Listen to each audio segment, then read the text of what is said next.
السلام عليكم ورحمة الله وبركاته. ازيكم يا حبايبي؟ عاملين ايه؟ يا رب تكونوا بخير. عيد سعيد عليكم وعلى حبايبكم وعلى كل الغاليين عندكم. النهارده بقى الفيديو بتاعنا بقى فيديو خفيف خالص. هوريكم بقى لبس مليكة لما لبسته كان عامل ازاي، وخرجنا ورحنا فين، وكلنا ايه بره.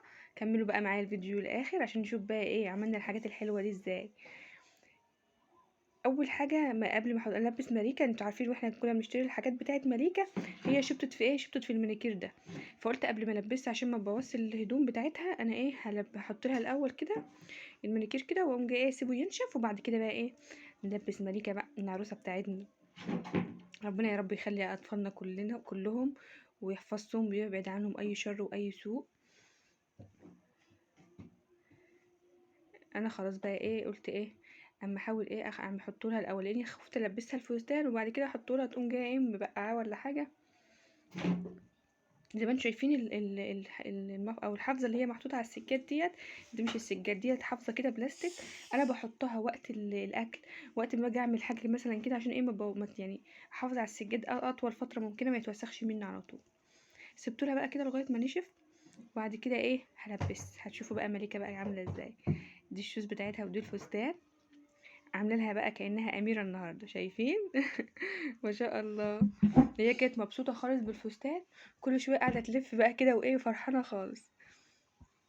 ايه رايكم؟ ذوق حلو يا جماعه.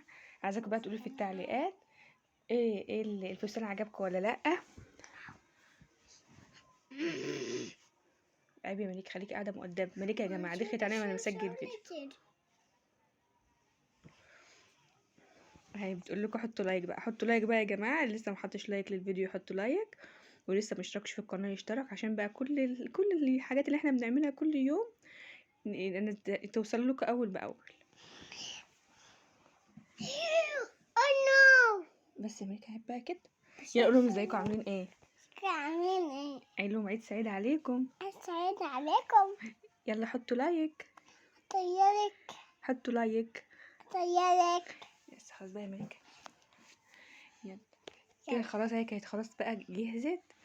هي بقى ما شاء الله العيد اللي فات ما كانتش ما شاء الله كده، يعني ايه كانت لسه تحسها مش فاهمه حاجه. العيد دوت هي فرحانه خالص باللبس، فرحانه بالفستان بتاعها.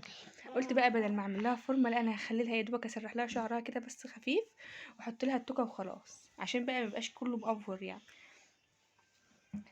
قاعده تحدف لكم بوسايه. عيد سعيد عليكم وعلى حبايبكم كلكم يا رب. ويلا بقى يا جماعه كده افرحوا بالعيد، غيروا نفسيه، اخرجوا. حتى مش شرط تخرجوا في اماكن غاليه، لا ده في يعني لو هنمشي نتمشى في الشارع كده وناكل ايس كريم ونغير جو بس وخلاص. يعني مش شرط اللي احنا نتفسح او نخرج او نحس بالعيد اللي احنا بقى نطلع في اماكن عاليه ومطاعم غاليه وكده. لا احنا نقدر نبسط نفسنا بنفسنا باقل حاجه. الرضا اهم حاجه في الدنيا كلها. كل واحد يرضى باللي في ايده ويقول الحمد لله. مش معنى ان احنا نرضى اللي احنا يعني ما نحلمش بحاجه حلوه. لا احنا نرضى باللي في ايدينا ونقول الحمد لله ان احسن من غيرنا. وفي نفس الوقت ان ايه حرام عليك يا مليكه نسيتيني. وفي نفس الوقت نحلم اللي كل حد اللي نفسه في حاجه يحلم بيها. هي خلاص ملكه هي بقى كانت خلاص لبست، وكل شويه تروح عند المرايه. يا بنتي تعالي حرام عليك، غلط تقف قدام المرايه كتير. لا هي عايزه تلف وتشوف نفسها وهي بتلف قدام المرايه. احنا كده يعني خلاص كنت خلصنا بقى ومرضناش نطلع بقى عشان لو حد هيجي يعيد علينا. قلت ايه بعد المغرب كده يبقى نطلع بقى ايه. رحت عيدت على اخوالي وبابا كده كده، واخواتي كانوا هم جم عيدوا علينا. رحنا بقى خرجنا بقى في المكان دوت. المكان اللي انتوا شايفينه دوت هو مكان منه مطعم ومنه ينفع تقعدي فيه. الاطفال بقى حبايبي بقى وعيالي وعيال اختي طلبوا ايه، طلبوا كريب. طيب ماشي، طب ما احنا عاملين اكل يا جماعه. لا احنا عايزين كريب. قلت لهم حاضر من عينيا، احنا في عيد بقى. جبت لهم كريب وحاجه ساقعه، وقعدوا بقى يلعبوا بقى جوه. كان في جوه العاب وغيرنا جو. بس ده كان يومنا النهارده. هستناكم بقى ان شاء الله في فيديو جديد، والسلام عليكم ورحمه الله وبركاته.